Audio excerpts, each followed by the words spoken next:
आम जगा भारी बढ़िया सखी तो रुचिर आनन शुभ्र सुंदर सुलोचन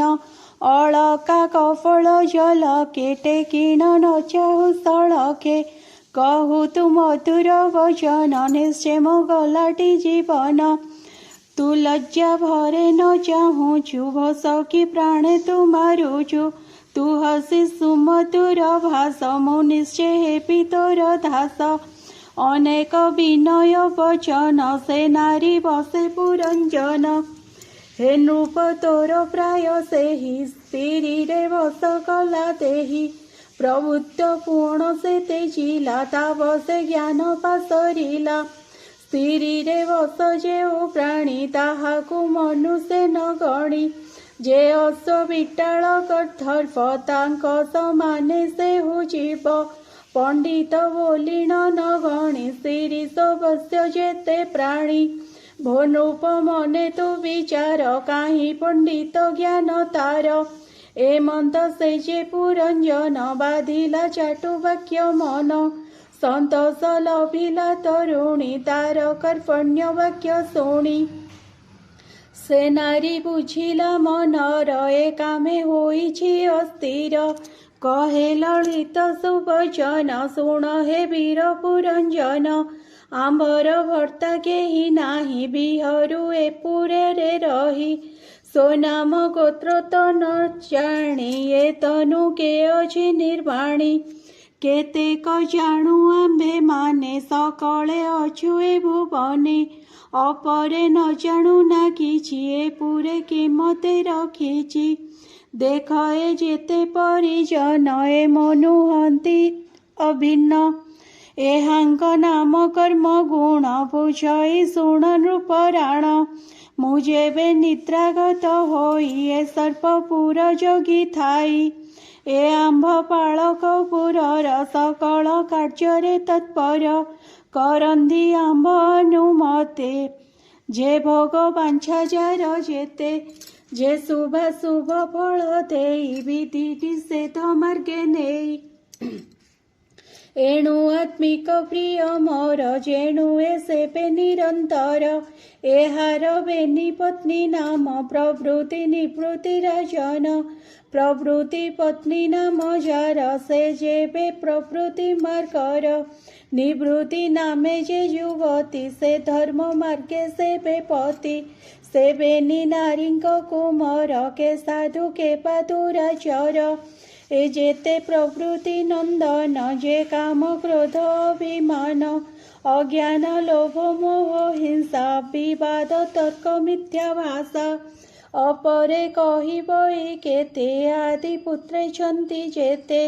ए सर्वे धर्म रे विवादी पितृ सेवन्ति निरवधि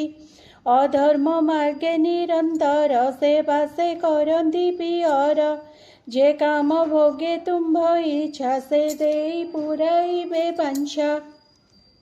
एणु तु आंभ संगे थिबे सेवादि कर्म रे तोषिबे एहाकु क्षणे न छाड़िब आंभरे जेबे दया थिब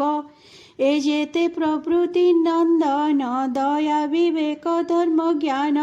क्षमा संस्तोष धीर शांति ए अनुक्रमे जेते छन्ति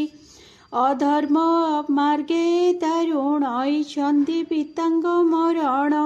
ए निश्चय मारी निज तात रखिबे पितृर पितांत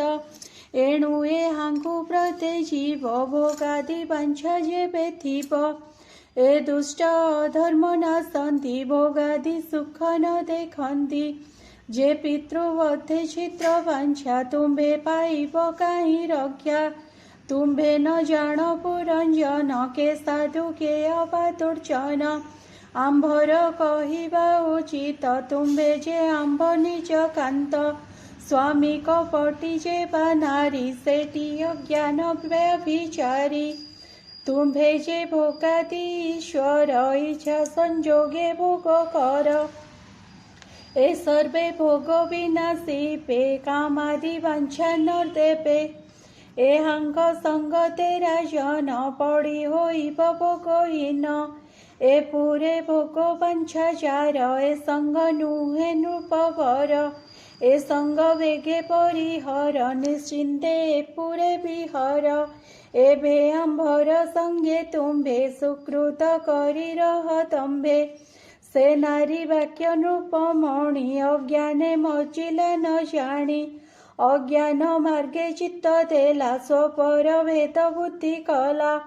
तार शोभ से नेला दिन अज्ञान पुरुष जे सन भो सखी जापत ए पुरे थिबित आज्ञा अनुसारे शुणी संतोषे से सुंदरी राजांकु घेनिला तरी हे नृप शुण पुरंजन ए मोर जेते परिजन दुखे से राजन व्याकुले करते जेते निर्दय पशु दुष्ट पणे मांत भक्ष्यन्ति अनुक्षणे भक्ष्यन्ति अतिशय सजाए जावत क्रोध शान्ति नोहे तदन्ते अन्य पशु गणे बेड़ी से भक्ष्यन्ति तक्षणे मायारे पुनरपि काये प्रकाशे पूर्वतनु प्राये